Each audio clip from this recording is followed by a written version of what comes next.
Well,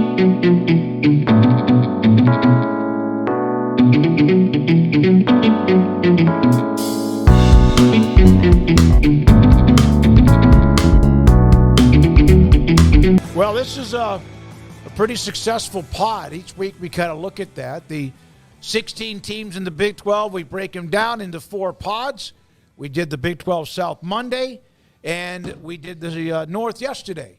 And now it's the Bowlesby pod. He was the commissioner when they had to react to the losses of Texas and Oklahoma at some point, in fact, starting this year. And BYU, they're winning. Cincinnati, playing well.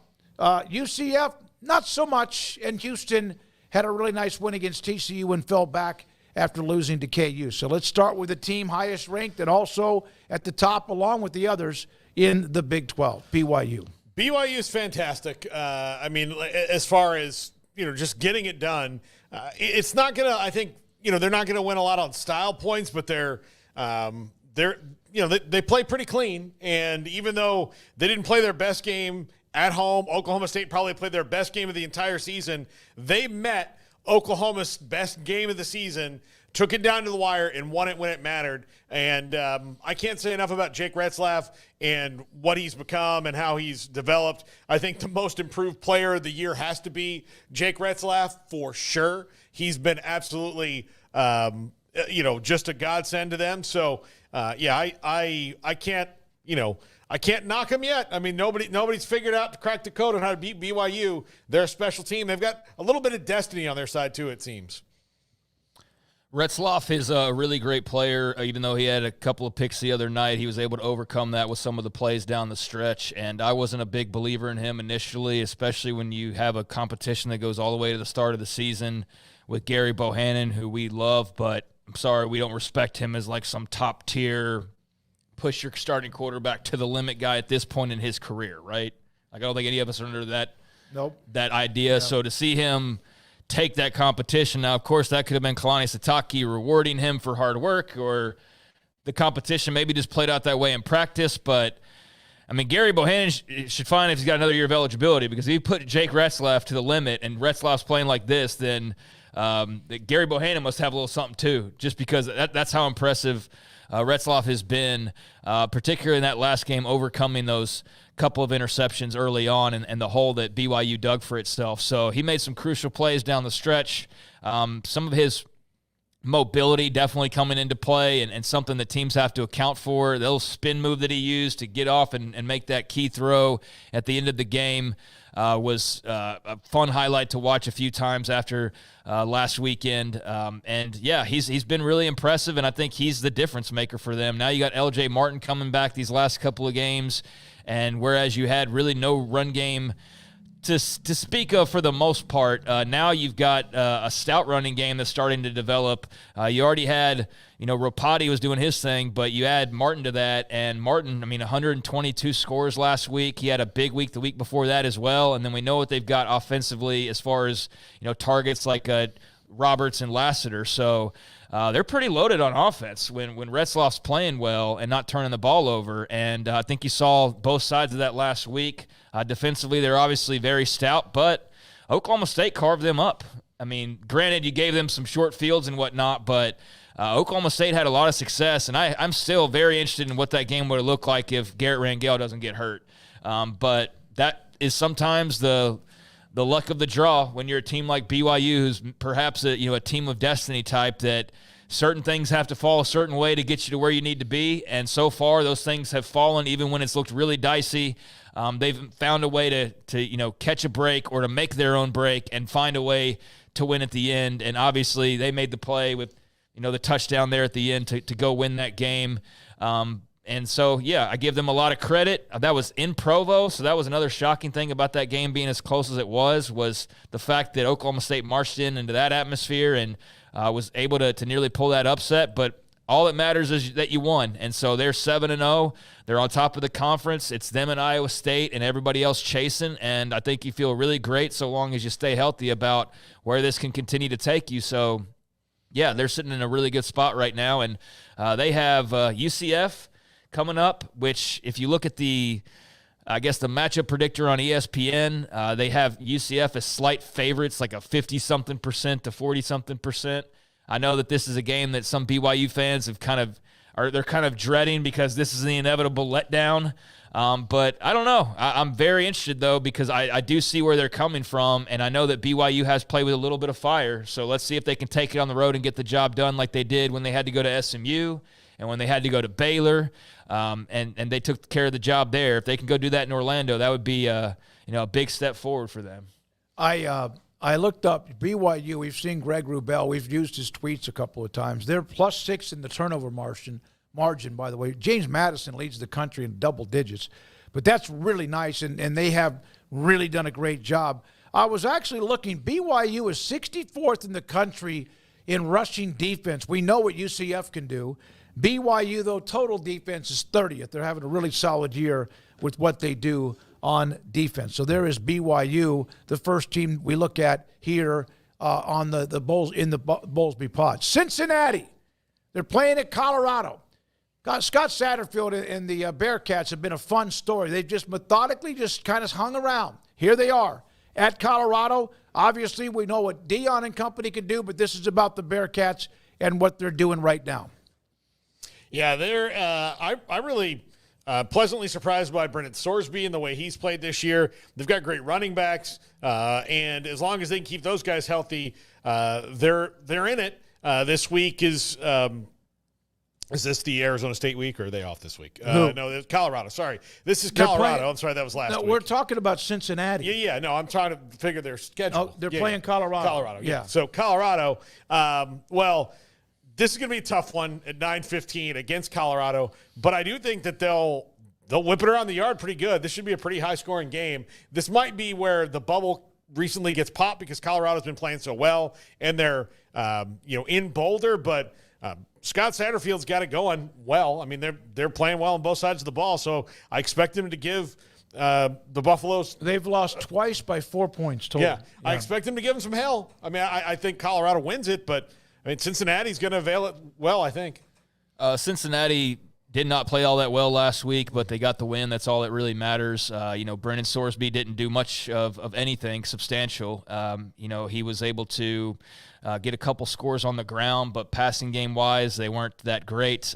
They obviously have, in addition to him being able to run it around a little bit, a couple of really good backs in Kiner and Pryor. So they, had a nice performance from Kiner in particular last week. And just based off that Texas Tech game, I know it's like a month ago at this point, but when both those guys got banged up, I definitely think that played into that outcome. And so to have them both healthy, I think is a really strong step forward, and that you've navigated that all the way to 5-2. Amongst changes on defense and just trying to get used to Tyson Veit and what he's trying to do. They've had some obstacles that they've successfully navigated to this point. But if Arizona State can make a field goal last week in the fourth quarter, then that game maybe is a little bit different. And that's even with Jeff Sims starting for them, who did a whole lot of not really anything for Arizona State. So I don't really look at that last week as some exceptional performance to play off of, but it was a win, and that's really all that matters. So they've got to play better this week, that's for damn sure, or else they will get blown out against Colorado, in my opinion at least. But I'm interested to see how Veit defends Shedeur, and that Cincinnati defense continues to come along. And then offensively, they've got to be better than they were last week. But there's the potential there for a lot of fireworks because they do have some playmakers. And I think that maybe for some the record's a bit misleading, that you're not really willing to go all in on them being, 6-2 potentially after this weekend, or I guess 5-3 you would be expecting perhaps. But there's the opportunity to really turn this thing on its head and go 6-2 with a big upset win. But yeah, I'm banking on Colorado winning this game based on what we've seen to this point. I do like what Cincinnati's done though in terms of improving this season. And I like some of their players. They're fun to watch. But, I don't see them rolling into Colorado and getting the win. They would have to have their run game. It's one of those games where they need to shrink the clock. That doesn't mean that Sorsby can't throw it around, but that's a game where Cincinnati will need to, if they can, try to run the ball and maybe shrink the game a little bit. But it's a late-night game. That's already tough. It's also a two-time zone game, is it not? No, that's what I'm saying. Oh, no, I didn't say two-time zone, but a late-night game. Yeah, it's like 9:15. Is Boulder – It's two time zones. Yeah, they're still there, aren't they, until in a couple of weeks. So they're Cincinnati and part of the Bowlesby pod. The other one, UCF. My God, they were so close. So close. Gus Malzahn's signature at UCF lately has been blowing games late, losing games that they had control of. And he's got to figure out a way to stop that and stop that in a hurry. This week, though, they're playing BYU, a team that will absolutely take advantage of you giving them opportunities. Yeah, it's at their place, and it's that's a tough place to play, but it's not any kind, like, they haven't done anything that's that intimidating this year. And even changing the quarterback looked like it worked out well for them last week against Iowa State, but they blew that game. Then they got to play BYU right back to back. Not a winning combo for me. I think UCF needs to start figuring out how to be better on defense and how to diversify their offense a little bit more to make sure that they can hold leads. Despite 4 consecutive losses, they have BYU at home, which is, again, it's in their backyard. Then they have Arizona, Arizona State, West Virginia, Utah. And, again, like with a lot of other teams' schedules, sometimes you can open up a little bit. No games a gimme in this conference, not even Houston, not even Baylor. We saw that last weekend. But they do have, at least the schedule opens up if, though, they can figure out a way to beat BYU this weekend in Orlando. Craig?